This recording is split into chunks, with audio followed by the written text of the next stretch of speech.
So look who I just bumped into here in Spain. Chaotic Hermes, pretty well known these days for some controversial opinions.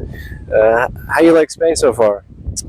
Spain is pretty beautiful. The only thing I had trouble with, I ran into some Nigerian scammers on the street trying to sell me fake Rolexes. So that kind of pissed me off. But I mean, the food is amazing, the weather is amazing, the women are beautiful. Not much more to ask for. Yeah, it's a great country. It's a beautiful country, but politically, it is pretty much the same garbage as you see in Canada, America, and all these other places. Feminism's crazy. Immigration's out of control. I saw you got in a fight with some Nigerian scammers. Is that something you see in America as well? I mean, I try not to fight these blacks in America because they actually have guns over there and they don't care. They can't think 2 seconds ahead, so they'll shoot you without any remorse. Here, I mean, you said they might have knives. I didn't see anyone have them, but no, it wasn't really a fight. They kind of pushed me. I pushed them off. They backed off. So yeah, nothing too bad yet.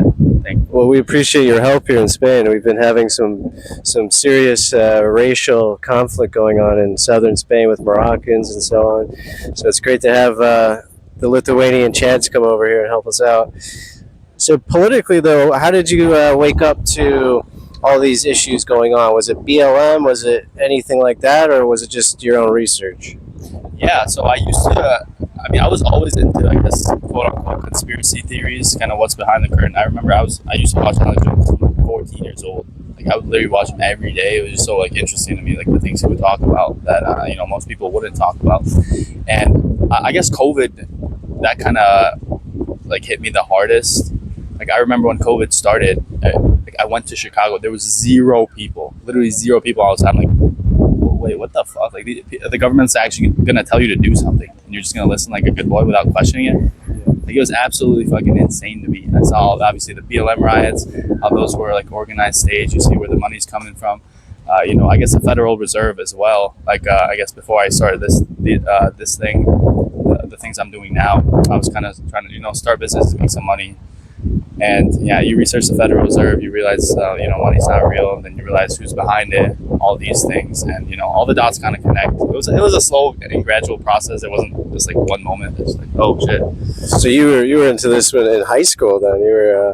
You were on the forums on the internet while the other kids were out screwing around. That's great though, but it's good to have so many young people. You see like a lot of young guys getting into this stuff now. Like there's a massive awakening happening in Europe. Like right-wing politics is growing. Is that also happening in America where you're from? I mean, it's a big divide. Like I see there's both sides of the extremes. Like a lot of people are just liberal, just losers. They think gender isn't real, all this garbage. And the other side is literally the kids who are watching Hitler edits on TikTok. Well, but at the same time, a lot of people don't really care. But I see people that are just fed up with this shit. They saw their parents like struggling, to pay bills, or like they can't buy a house, a broken home, or whatever it might be. They can't get a girlfriend because of social media or whatever it might be. And a lot of people are getting radicalized. It's good, but at the same time, it's kind of harmful. But I mean, I see it going in a positive direction.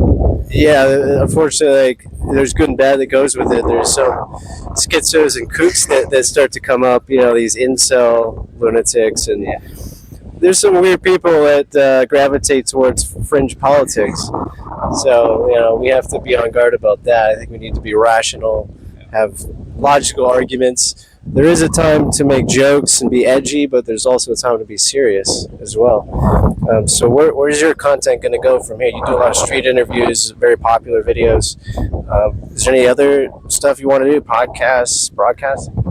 Yeah, I would love to start a podcast. I have a few connections. I think interesting people that would come on, share their thoughts, their opinions. And I'm not the most academic guy, so I'm not gonna go and talk about things I barely know things about. I'm good at gaining attention. I think I'm pretty funny.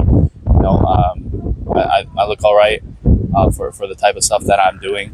But yeah, obviously I have to evolve from just rage baiting, making fun of black people on the street. I would love to. I'm gonna go on a Europe tour, probably mostly Eastern Europe, but I'll visit most of the countries in Europe. Film the things that are actually happening, people's perspectives, the good countries, the bad countries, some of the movements that might be happening there, and that should be pretty interesting. That's sick. Yeah, Eastern Europe is actually gives a lot of people hope because those countries are not crazy. They're not cooped out with leftist propaganda. Like people are pretty traditional. Honestly, I would prefer to date a Polish chick or a Lithuanian chick than a Spanish chick, because the Spanish chicks are crazy, man. I must say, feminism is eating away at Spanish society. It's a cancer. It's taken over all the institutions. Do you think that's why like the incels have risen up? Because like I think it has to do with feminism, and it has to do with the dating market being totally corrupted by dating apps and social media and all this choice and temptation. Yeah, no, that's 100%. I guess effect of what happened because of feminism. I literally tweeted this like a few days ago. I'm like, incel movement has done so much harm to young men. All these incels are shitting on me in the comments. You know, they're fucking DMing me like, oh, why would you say that? Like, what the fuck's wrong with you? And that, if you have such a visceral reaction to something, you have to probably look inward. You should look at why the fuck do you think this? You shouldn't hate women. You shouldn't resent women. Yeah, women are in the best place in most of these Western countries. But what are you going to do? You're going to dunk on the Jews by not talking to women, not having children? Like, I really don't get where the movement is going to. You have to talk to women, have some fun. Like, it's still life. Like, yes, there's a time to be serious, but you have to have some fun, man. Talk to some women, because eventually you're going to have children if you're serious about, life in general. Yeah, women don't really care about politics. So like if you go on a date and you're trying to get with a girl and you start spurging about some political shit, you start spurging about World War II, you start spurging about Jays and all this shit, you're wasting your fucking time. Like, just speak with the chick normally, be a normal person, and you can find a woman. Like, there's plenty of women that are normal, that are not crazy feminists. It's tough. Like, it's not easy, obviously, and finding a woman that's worthy of getting married to and having children is also a difficult task, but it needs to be done. So sick, man. I appreciate you coming to Spain, man. Yeah, great to meet you. We're gonna have a blast here. All right.